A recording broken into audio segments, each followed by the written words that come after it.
if you want breakthroughs and you want to have sustainable change, you've got to work the subconscious mind, because they're all the stories that have been embedded into our brains from the age of 7, right? So that's the stuff. So that's where I find I get my biggest wins, is when people are open to being able to have that feedback and apply that to their And that's another really interesting point for me, is that I listen to loads of different podcasts. I'm always watching videos and listening to audiobooks and whatnot.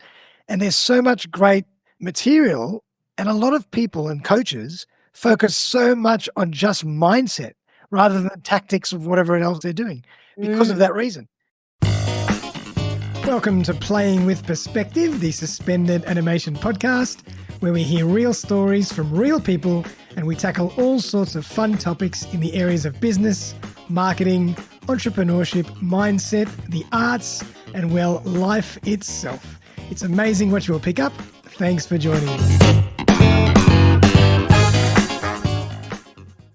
Well, welcome back, everyone. Darren Saul here, your host of Playing with Perspective, the suspended animation podcast.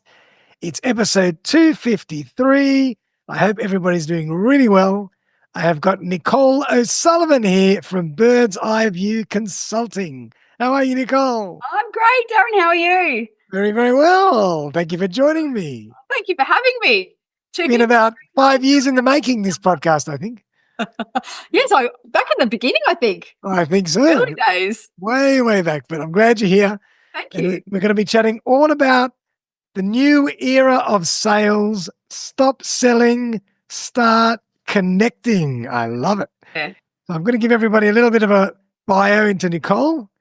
Nicole is a dynamic sales coach with over 20 years of experience helping businesses unlock their full potential. Specializing in sales strategy, leadership, and team development, she's passionate about creating genuine connections that drive results.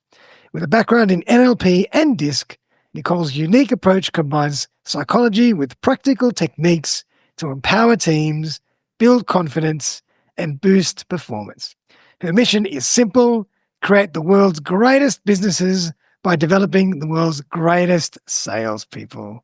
I love it. Well done. Welcome, Nicole. Thank you. Thanks for having me. I'm really excited to be here. Me too. And I love this topic. I mean, sales is such an interesting topic because it constantly changes and it constantly needs new paradigms and new mindsets and new frameworks, because our buying behaviors keep changing and we're getting smarter. Yeah. And the old sales techniques of the old days don't work these days, et cetera, et cetera. So really interesting stuff. Absolutely. Yeah, it's so true. And I think like with AI now as well, it does a lot of the thinking for us. But I think in general, because there's so much automation, businesses lean on things to be quicker, which is what probably people want. But at the same time, we still want to be connected, because it's it's a core human need is connection, right? So it's such an interesting turn of events that I feel like we are moving away from connection and moving into automation. But actually, funny you should say that, because I've been thinking about that myself lately, because of the pace and the aggressive nature and the modernization and the technology of the modern world, we almost have to use automation and technology just to play the game, because technology has created such an incredible load on what we do every day. But how do we blend that I suppose that's what we're going to talk about today. How do we blend that with the human aspect and not get lost in the tech only?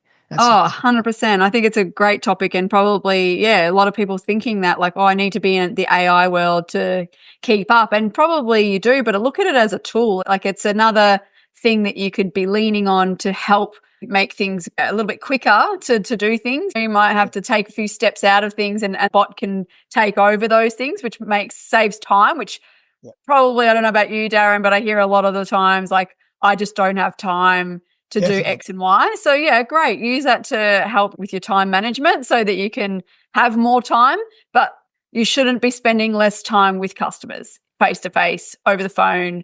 I know a lot of probably businesses listening, customer interaction is through email or live chat or something like that. But ultimately, people come to you because they have a problem. And if you're just using a robot for the solution, it's just then they go, oh, that's okay, I don't need that, or they don't know what I actually really want or need. So yeah, I think it's just important to reconnect with people because Totally. that's really what they want. Absolutely. But let's take a step back and tell us a bit more about your background, why you fell into this area, why you love working with salespeople and business leaders so much. Yeah, sure. Look, I've been in sales a long time, probably from when I left university, actually, like when I first sort of started work. And I think for me, my pivotal moment was like I used to work in a big travel organization. So I'm sure everyone's heard of Flight Centre Travel Group before. Yeah. I did 15 years with Flight Centre and I did 6 of those years in America, which I was very fortunate to have. In Australia, I was a travel agent and I'd run a couple of different stores. And I think at the time, running a team and hitting sales goals and things like that, I don't think I really had connected the dots. I mean, I was in my early 20s. I just wanted to do well. But then I think when I moved to America, I worked in wholesale. So I kind of was on a different flip of the coin and was actually in a position where I needed to think out of the box when it came to the sales process because my client or my customer now was the travel agent who was selling to the customer. And what was happening is that they weren't coached on how to qualify leads. So when they came to me, they had no name, no idea why they were going on a holiday, no details. So it was like, hang on, how are we going to convert this? Because we don't know. And so I just I wouldn't say I used to be the top salesperson. I was just really good at connection and people relations. And so I just took it on myself to become the coach of the coach. So I started coaching them on how to qualify. And then all of a sudden I got tapped on the shoulder to become a sales coach to move to New Jersey and listen to calls after calls after calls and coach people on conversion. Nice. And when I did that job, it was like, oh my God, I was born to do this. Like I loved it so much. And it got to the stage where I got so good at listening that I could hear patterns emerging. It was like this code I could read. That it was just like, oh my God, this is so amazing. I already know if I pause this, you're going to say that, they're going to say that. And then we'd play it and it would happen. And I was like, I love it. See? Like it was amazing. So I guess I just worked that muscle harder so that I was like, okay, I wanted something here. I'm really passionate about it.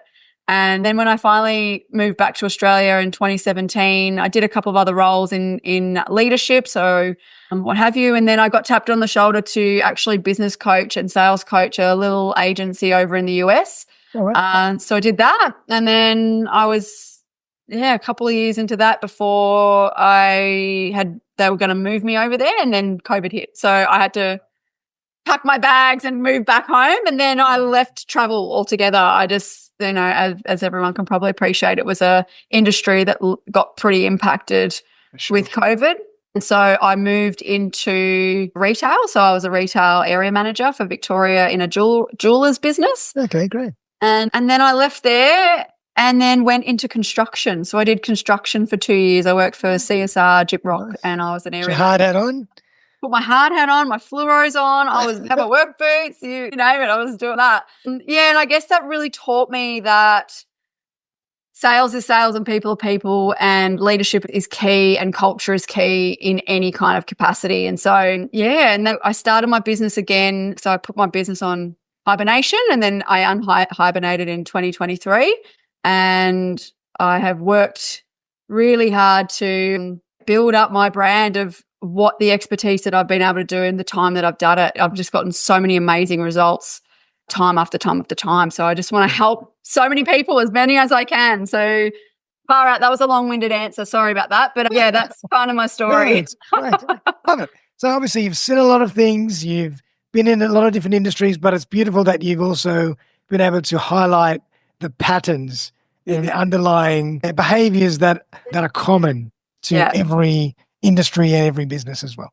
Yeah, 100%. And it's interesting. As much as we all don't want to say we're sheep or lemmings, unfortunately, we do fall into categories that are really easy to read and patternize, or how you can impact that state of somebody. If they're panicked or anxiety or empowered, whatever, you can change the state of somebody by understanding their style. I love it.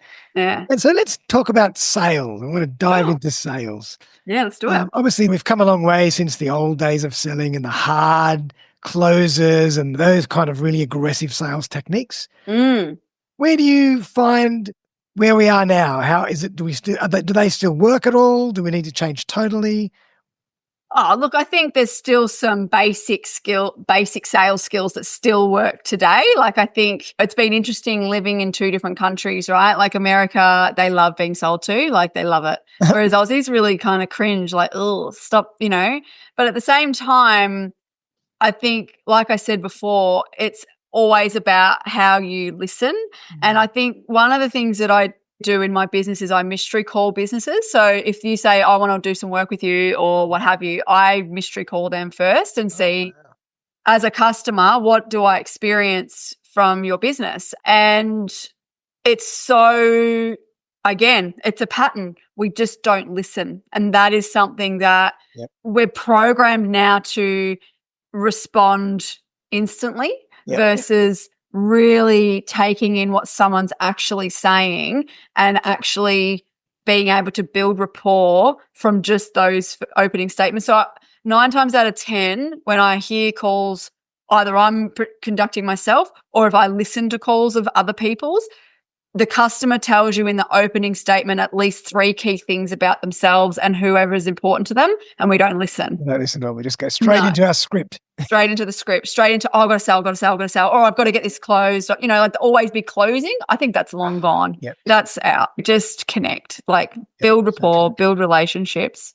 What makes you stand out? And I think if you were to think about a situation for yourself, Darren, like when you go in and have an incredible experience, I feel like they're far and few between, right? Like definitely, it doesn't happen very often, but when it does, you're like, oh, wow, that was amazing. Absolutely. Yeah. And you know what? That can be as easy as a follow-up call. Like just following them up and going, hey, been thinking about you, or hey, how did this go? I just wanted to check in and see. And people just go, what? You're calling me about that? Like it doesn't take 100%. much to wow people. It's almost like the basics and the simple things are the things that we've totally missed, and they are all you need to tip the scale because nobody's doing them. No, like you walk into an electrical place and you're trying to buy a washing machine. You're like, oh, I'm buying a washing machine for my mom and it's like they don't even speak about my mom. And that's the whole point of like what my why. And it's like, that's the things that are just so incredibly frustrating listening, going, oh my God, you could have got my sale by just making it feel like you actually cared and you're invested in my purchase. So true. So if we go into some tactics, what are some of the things that you advise and teach for how to go about sales calls in a more human connecting way? Yeah, look, I have a method, right? It's my pattern that works over businesses that I've coached and worked with. But what I generally do is I've got to meet everybody in the team first, right? That's number one, because mindset is everything in a business. Culture is everything in a business. And so I start there, and that's why I call my business bird's eye view. So it's literally going, let's do a bit of a bird's eye view of your business, like what's going on, what's under the hood, and let's understand from that. So I have a method of mindset first. So let's understand where everyone's at, what's any roadblocks that people might be feeling. Things like, oh, no one's buying because the economy sucks. It's like, well, is that no one? Like no one at all? Because people are buying. Like, so it's selling. Just really trying to influence the mindset around how they can flip the script a little bit. So that's step one. And then step two, we kind of go through some techniques and layouts and pillars of foundational things, like how do we lay the foundation that's really solid before we start growing? How are you communicating sales on a day-to-day basis? How are you coaching your people? So a bit of leadership. And then from there, we go through an in-depth sales process. So I adapt to anybody's business. So I have a method, but I can adapt it to anybody's business, which is why the start is really important. Going, let me understand your business. Let me talk to everybody in your business. Let me understand what day-to-day looks like, because one business could be a little bit different to the other. And so it's about customizing what's important to them. Yeah. And then, like I said, we mystery call, we listen to calls, we do all the things. It's kind of the approach that I take that's worked every time. And when I work with businesses, I get quick results. So within 90 days, normally, I can flip conversions by 40% in less than 30 or 60 or 90 days, depending on how receptible they are to change and how much they want to do the work.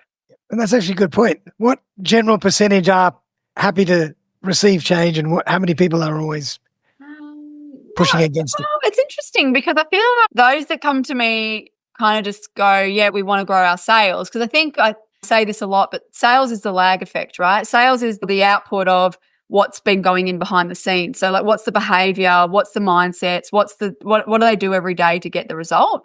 Yeah. And when the result isn't there, they think, oh, we need either more leads or better marketing or whatever that may be. But it's like, well, actually your sales team probably need a bit of a polish. So, yeah, I think it's just a little bit of it's my sales process too, right? It's going, I still have to build rapport. They still have to like me. They still have to trust me. They have to know what I've got to offer. So I think it's a partnership that I like to look at it. It's not, I think some people are keen about that and other people go, no, I just want a workshop or I just want a quick fix. Yep. So I think that's the thing.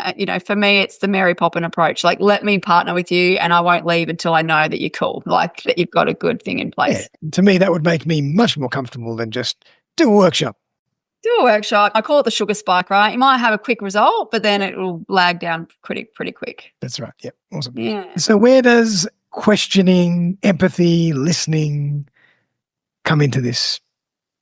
Oh, all the time, right? Sales isn't talking, sales listening, right? So I just think too many salespeople think that their job is to sell a product. And the amount of times that people say to me, well, I get really icked out about saying I'm in sales. But do you believe in your product? Yes or no? Yes, I do. Do you think that you make a difference to somebody who has your product? Yes. Well, then talk about that because that's what it's about. It's not Someone's about coming in to buy a car. They need a car. Yeah. So you sell them a car. Exactly. And the other thing you got to remember, you're not standing out on the road or cold calling going, I heard you wanted a car, Darren. Did you? They've come to you. So they're semi-warm, right? Like they're coming to you going, hey, I'm thinking about this. I have 3 customer types actually. And this is what I normally work with my guys to say is you've got a today customer, which are great because they buy today. They've done their research. They know all the things. We love those. Yeah, we love them. You got the tomorrow customer, which have to sit on the fence sometimes and think about, do I want this? Do I not want this? And that is where sales and empathy and passion for what you do is really key because it's about listening and making sure that what should happen is when you listen, your little senses should start tingling to go, oh, I know exactly what I can recommend you now because I've actually really listened. And so the fit works perfectly. You don't get any objections. They don't ghost you, any of those. And then you've got your someday customer and the someday customer gets labeled with tire kicker or waste of timer or people that don't take my business seriously and just want to take my time and get a quote and then go somewhere else. Yeah. So they're the ones as well that they will eventually buy. It's just they probably, in all honesty, won't buy from you because you didn't give them that feeling of value and they didn't feel like you cared. Yeah. So I think that's really important when it comes to sales, that you just don't know who says something about your business. So we only tell 10 people if we've had a good experience, but we tell hundreds of people if we've had a bad experience. Yeah. So they're those things that even though we have a network of approximately 200 people within our networking, direct network, not everyone knows of a great experience. So you've got to work doubly as hard, but it doesn't take much to wow someone. Just so true. Care. And it's about mindfulness. I know it's hard because when you're on the other end of the phone or in the room, you're busy, you've got so many people to get to, you've got KPIs, you've got stuff to do, and you're in robotic mode. Totally. But if you could just be mindful of who's in front of you, what you're saying, listen to them, engage with that extra little bit of information, and all of a sudden the relationship changes totally. Absolutely. Like I said, I call them a value button, right? So a value button is a value to that particular person. So do you have kids, Darren? I don't know. You don't? Do you have who do you value the most in your world? Oh, my family. Your family. Yeah, brother, sister. Yeah, mum, brother and sister. Mum. Nieces and nephews. Yeah, perfect. So your mum, if I was to say to you, tell me the most important thing about your mum that is important to you. Like, what do you love about your mum the most in 1 or 2 words? Unconditional love. Perfect. And so what I love about that is watching you in that moment, your face changes, your body changes. Yeah. And so when someone talks about someone that they value, if you don't talk about that person's value button, you've missed out an opportunity. 100%. Yeah. right? Like it's like if someone says, "Oh, I'm buying this for my daughter." Oh, what's your daughter's name? Yeah. Oh, it's so and so. Great. Oh, So what color do you want? Red or black? Like, you know, please. like it's just those things that are so glazed over, but actually will help you get closer to the sale without selling. Yeah. And Yeah. empathy, like that's a really good point. Do Mm. you think that empathy can be exercised or trained, or is it something that people have naturally, or is it a bit of both? I think there's people that have a natural empathetic way of being. I think there's probably some that it comes harder to them as a natural way of being like that. And I guess that comes down to disc, right? Like, so there's the disc styles and understanding. But I think the thing it comes down to is emotional intelligence, right? So it's literally going, are you aware of the person that's in front of you? Are you looking at their body language? Are you looking at their eye contact? Even if you're not in front of them, can you hear their tone? Can you read the situation? And how do you work yourself to that? Because I guess that's the only thing you can ever control is you, how you respond, how you behave, how you show up. So I think it's something that could be learned, but it would have to depend on someone's ability to be a bit more open to being receptive to knowing Yeah. what's going on around you. That's right. Yeah, love it. Mm. So it has to be, you have to train yourself. You have to, and it's like anything, I suppose, the more you exercise that muscle, Yeah, the stronger it is. So if you're absolutely. always thinking and your every day is about empathy, then Yeah, it becomes like the first thing naturally that you do. It's automatic. yeah. But if you never do it, just Yeah, exactly. If you walk into a room and go, guys, I need this by this date, and da da da, and you walk out of the room and everyone's like, oh, instead of understanding their mindset and beliefs, you're not going to get the result you want, right? And then they push hard. They're like, come on, fight, let's push, push, push, push, push. And then you might, if you're lucky, get the result, but it doesn't, it's not sustainable, right? And people leave and go, oh, I don't like this environment. It's really high pressure. And so true. And you hear this yeah, stuff all the time. I can imagine. Yeah, yeah, All the over and over. time.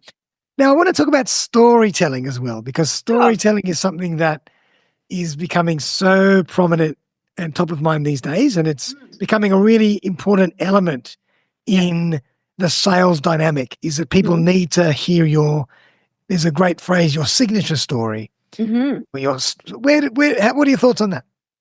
Look, I think storytelling is part of the sales process, right? Because it's actually creates trust and likability when people feel the connectedness of a story. So again, if you're not listening at the start, your stories could fall flat because they don't have any connection or meaning. If I said to you, do you like AFL football? And you're like, nah, and I just start talking about AFL football Yeah. and I haven't paid attention, right? So storytelling could fall on its face if you don't listen. So sales is 80% listening and 20% like guiding, Yep. right? And And so I I love how think they always say you've got 2 ears and 1 mouth. So you've got to use them in that ratio. exactly. So I think when you can add a story to whatever it is that the person is inquiring about, it does create that feeling of, oh, okay, so others have liked it or others have wanted this. It does help create a little bit more of those. Social proof. Yeah, social proofing, exactly right. So it's like, yeah, so be selective with your stories. Don't talk and talk and talk. Again, comes back to emotional intelligence. Read the room. Are they tuning out? Are they glazing over? Yeah.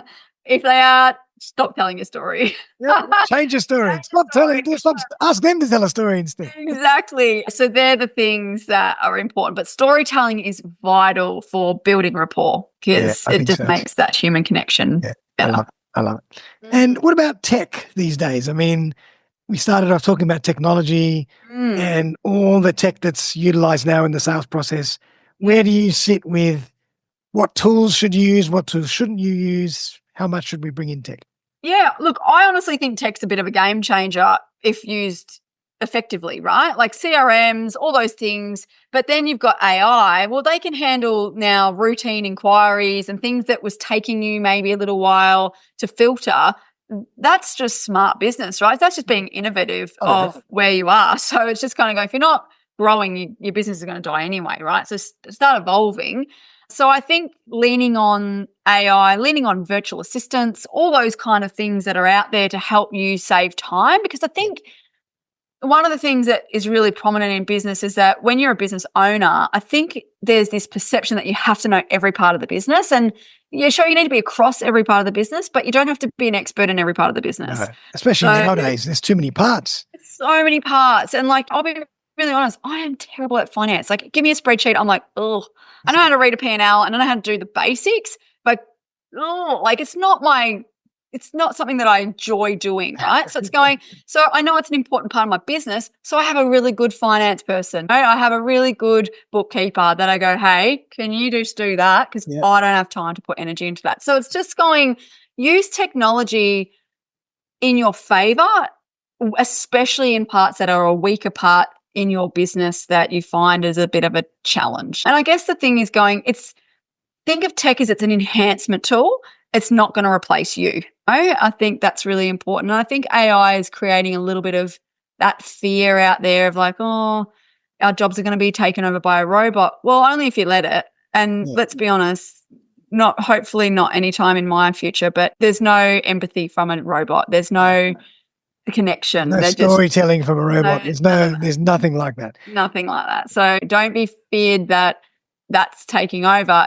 It's not. It's taking over everyday things that can help free up your time so that you can be more in your business. Yeah. That's how I think of technology. I think of technology as where can we use it to take away some of the grunt work that we don't need to be doing and apply ourselves in other areas. Definitely. You know, makes more sense. And I think who knows, maybe one day robots will be talking to robots and we'll well, hey, non-existent, but I doubt it. Right. Go for it. Yeah. And what about in terms of where do you find most people when they come to you with an issue, a sales-based issue or a revenue issue? Are there a handful of symptoms that are always popping up and returning time and time again? Yeah. Number one is culture and leadership. Like when you have a sales leader, and I think a lot of organizations, I love that they want to promote within, but sometimes people, because they've been in an industry for X amount of years, they get automatically promoted to a leader role. That's right. And that's I think a very different skill set. It's such a different skill set. If you're the number one top salesperson in the space, but now all of a sudden you have a team to manage, it's actually not that easy. Like managing people is like herding cats, right? Like it's not easy. And it takes a certain skill set and mindset to be able to coach people to be at a high and peak performance. It's not an easy street and it's not a title. It's an actual responsibility. And I find that when I do a bit of an discovery session, when I speak to everybody on the team, that's generally what I find is that the culture is a bit off or the leadership is not solid and there's no structure. It's like, do you do one-to-ones with your team? Yeah, we speak every day. It's like, that's not what I asked you. Do you give people dedicated time for learning and growing? They're like, well, no. It's like, okay. So that's the things that I generally find that it just lacks a bit of structure and discipline, because I think when we all have the same stressor of time, being we don't have enough time, I think people development goes out the door first. Like, I don't have time to speak to my people today. I've got to deal with this issue. But actually, just talk to your people because they could actually help you with your issue. Isn't it ironic as well? It just seems so ironic, so interesting to me that we have developed as a race, as human beings, and so many centuries later, culture is still the issue with everything above everything else. Isn't that crazy? It is. It's actually crazy to think we haven't evolved in that space, that leadership and culture is like the first thing you'd think you'd be on top of. Yeah, and I think you can read the same quote over and over, but it's like people don't leave companies, they leave leaders, right? It's like, guys, that means like, why are people leaving your business? Like, let's do something about it. Crazy, isn't it? It's so true. Any other symptoms that you see common? Well, I mean, obviously for me, I love the listening to the call stuff. Like for me, I love to get right in there to understand the process in what they take a customer through the journey of working in their business or interacting with their business. So I generally find the next most common thing is connection, is that there's no connection. There's the customer can eat, like I've literally heard people say that customers are a waste of their time. It's like, oh my God, I don't think it should be Oh my customer God. service. Like what the hell? So it's those things where it's like, oh, no wonder your sales suck, So like, I think, like I said at the start, is that sales generally becomes a indicator that something's maybe not working. So I get a call as a reactor. So going, oh, fix my sales. But then when it's like, well, actually, you actually need to fix a couple of other things too. Right. But I'm here to help you along the way to make it happen so that you can get results. So yeah, like I said, they're very common themes, and it doesn't matter what business you're in. It doesn't matter if you're in the travel industry. It doesn't matter if you're selling, if you're a dentist, it doesn't matter. Like it's the same. Love it. Yeah. And so tell us a bit more about what you actually do. Do you, like, you come in obviously and very strong from the sales point of view, but what other resources and expertise do you bring to the table? Yeah, so like obviously I normally start with a workshop. So I normally do a workshop for the sales team so that they can understand the terminology and things around how they can best work and interact with their customer, because obviously I use DISC as well, and I try and mix that up a little bit to make it a bit more fun and relatable. I do coaching, so I do one-on-one coaching, especially for leadership, sales leaders that have a team. I do mentoring. And then the other things that I'm starting to do, especially this year, is I get invited to do conference speaking. So like I do workshops at conferences and things like that, which has been really fun. But again, I love that. But it is for me going like, what results do you really want? Do you want to grow sales? Because I will happily stand in front of you people and try my best to inspire the heck out of them. But if you want long-term like growth and results, then you need to partner with me, and I will generally hold your hand to help you get the result, any result that you want. Yeah, like you often wonder that someone puts on a big expensive conference and everybody does a great workshop for 2 hours and everybody's excited, and then Monday morning, nothing changes. Yeah, they get in a Monday morning, their inbox is overflowing and they're like, and then they forget everything you've just talked about at the conference. So yeah, I think I've been in my role for so long that I've been to so many conferences, which have been unbelievable, by the way, like unreal. But do I remember the content we ever speak about? No. Right. I just remember the guest speakers or things like that made me feel something. And I think that's really important because that's how our brain works, right? Like we don't like change. And to change the way we've done things forever and ever, it takes a lot of manpower and energy. And if you want long-term results, you've got to get under the hood of mind and what's going on in their mind. Without a doubt. Absolutely. Now, I'd love you to tell us a story. Have you got a case study or an example of a business or a company that you work with or a team, and through your process, you've turned things around dramatically? Yeah, sure. I'll tell you about the one. So when I first moved home from the US and I got tapped on the shoulder to work with that agency over in the US, I kind of was like, they just said, we just want to do a sales training workshop. Can you do a sales? And I was like, sure. If you want to fly me to Napa Valley and do a sales thing, happy days. Yeah. And so I got flown over there. I did a week. And again, my process was day one, met the CEO, met the CFO, all those guys. And then I said, do you mind if I have one-to-ones with all your people? So I went and sat with every single person. And from that, I said, look, happy to run this sales training on Wednesday, but today I'm telling you that you actually got a leadership problem. You actually got the wrong leader in the business. And here's some evidence as to why. This person is stealing people's bookings. They're not helpful. They're grumpy. They're just not approachable. They're not coaching. If you want a thriving team, you need to have a leader that's able to be supportive of that environment. And so they didn't know me from anyone. Like they said, okay, well, who would you suggest? And I said, look, based on my conversations, I think this person could have a crack, and I'm happy to coach this person on how to be set up for success. So they're like, okay, do it. So that was the start of February in 2019. And so then from there, they had their best February on record that ever had on since they'd ever been. New person as the team leader. And then from that, they hired me to come back a couple more times. And like I said, within 3 months, they were converting from 5% on average per consultant or as a business to 45% in 90 days. So it was massive change. Wow. And yeah, like the team were happier. The customers were happier because people were happier in their jobs. It was just a massive transformation. So, Amazing. yeah, it was really good to be a part of that. Like, it really made an impact. Amazing. And then you could go to more conferences in the Napa Valley. Nothing wrong with that. Well, there you go. Exactly. Yeah. Then they opened their Arizona business, and it kicked off. So it was really good. But I got in the way for that. But hey, everything happens for a reason, right? So, yeah.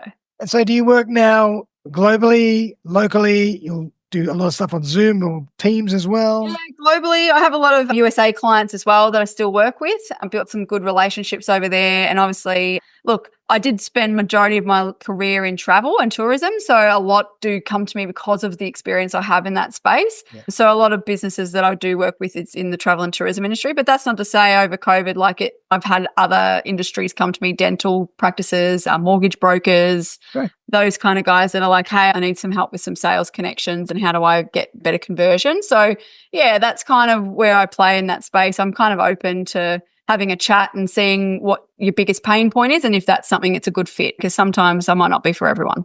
Yeah, love that. Now, I want to tackle something that you said earlier because it just piqued my interest. Sure. You said Americans love to be sold to. Yes. How do you find the American and the Australian buying mentality? I think, look, America have you been to America? I've been to America many years ago. Yeah. It's great. So it's the land of the convenience. Yeah. Right? Everything is at your fingertips. If you want to go to the ATM, you can drive through an ATM instead of getting out of your car. Oh my God, I didn't know that. If you want to order on Amazon, it's literally there within 3 hours. So it's those things that are instant gratification. Yeah. And I find that not only when it's in that sales capacity, but also their mentality. So they want to be able to get somewhere quickly. And so the coaching industry and all the things like that, people want self-development and stuff because they want to grow. I find that they're so much more willing to invest in getting somewhere quicker. Yep. Yeah. Instead of doing it themselves, they'll say, why don't I just pay someone who's already done it? Exactly. Show me how to not waste 5 years. Correct. Exactly. I find that that's definitely their mentality, and that's probably just their upbringing and their culture because it's very quick. So I find that Australians, we do our research, we really think it through. We've got to trust someone before we give them their money. And then not everyone, but I feel like a lot of people do.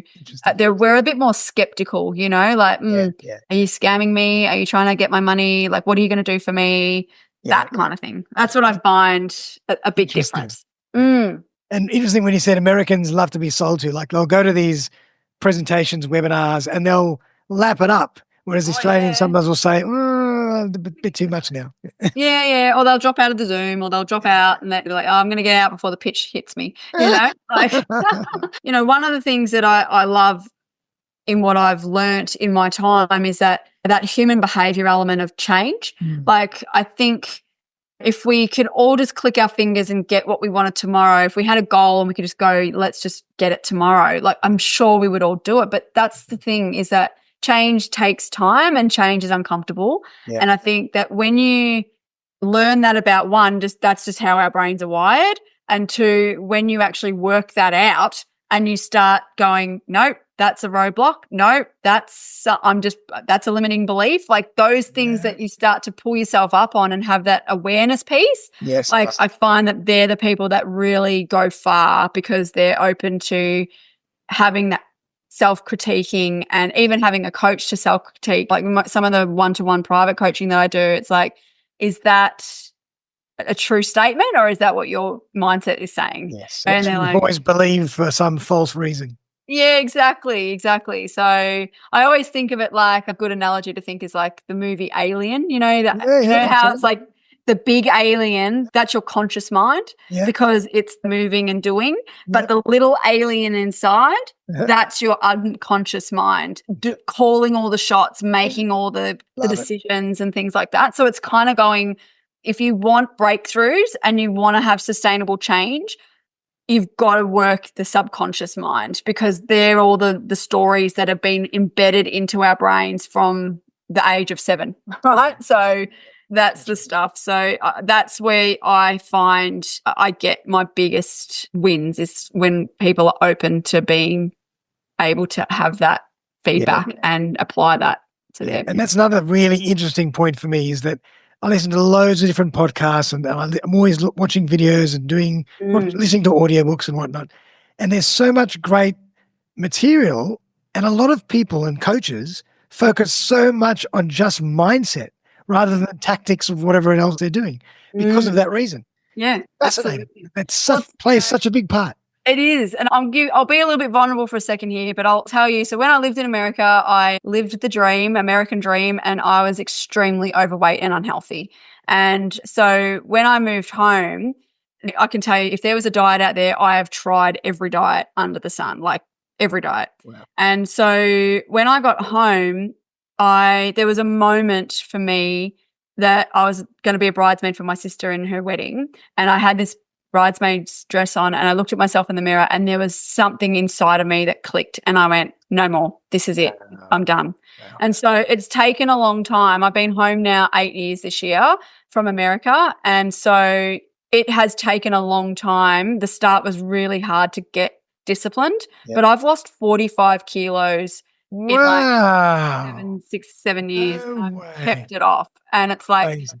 but like that took so much resilience and so much discipline to know the driver has to be intrinsic, right? Like, what do you really want to change? And what do you actually want to change? Like, so now it's not a diet anymore. It's a lifestyle. I've chosen a lifestyle that works for me, that gives me balance in my brain and in my personal self so that I feel good for me and it's not about anyone else. Whereas before it used to be about everyone else, right? So, I've done the work on myself, and I think that's where I feel I can really connect with people to go, I understand that change is hard because I've been there. Like, I know that it does take a lot of internal dialogue and internal work to really make something work for you if you really want it. Yeah. So well done. Congratulations. That's amazing. Well, thanks. I've felt the best I've ever felt in my entire life. And that's been the last maybe 3 years. Like, I've really been the best version of me. And again, it took a long time to get there. So that's what I mean. I've lived it, I've breathed it. I can tell you from dead on experience, but I can really understand how our brains are completely wired, and it does take a little bit sometimes to untangle the web of our childhood or our past or all the things that get in our way. But ultimately, anybody that's listening, please know that you literally can do anything in your life. There is nothing that can hold you back except for yourself. Amazing. Well done. I mean, there are goosebumps now. Well done. Powerful Phenomenal. stuff. Yeah. Well, it's been absolutely amazing, Nicole, to have you on the show. You've been so insightful. You've given us lots of great information. You've shared some great stories, and I'm sure that you are incredible at what you do. So if anybody's out there that's looking for a sales coach, business coach, leadership coach, mindset coach, any coach, all of the above, talk to Nicole. I'm sure she can help you, and she's a lovely person as well. Thank you. And if people want to find you, what's the best way for them to do that? Look, jump on my LinkedIn. I've got quite a presence on there. I'm posting all the time. So I try and share as much insights as I can around sales. So yeah, reach out on LinkedIn, or I've got my website, Bird's Eye View Consulting, if you want to check out some other things that I do, and lock in a 30-minute call with me if you want. Amazing. No more. And I always like to leave the last word to my guests. So you've given us so much, but any last thought that just comes to your mind now as we finish up?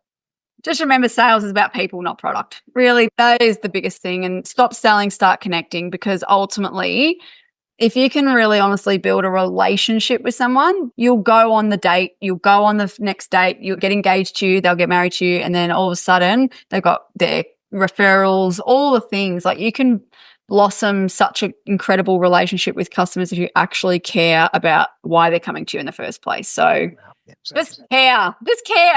Care, empathy, listen. Please, it'll be a game changer for your business. Yeah, love it. Well, Nicole, thanks so much for coming on the show. I've really enjoyed it. I'm sure everybody else has as well. And I'm going to put all the details in the show notes. So please, everybody, check out Nicole's website, her profiles, her work, and get in touch. Thanks, guys. Thanks for having me, Darren. Well done. Everybody have a great one, and we'll see you next time for our next episode. Bye for now. Thanks again for joining me for another episode of Playing with Perspective, the Suspended Animation Podcast. If you would like to join me as a guest on the show, I would be delighted to collaborate. Just reach out via www.suspendedanimation.com.au. Also, remember to click on the link in the show notes for loads of great podcasting resources, webinars, courses, and opportunities to help you on your podcast journey. Many of them free. Have a great day, and I'll see you next time.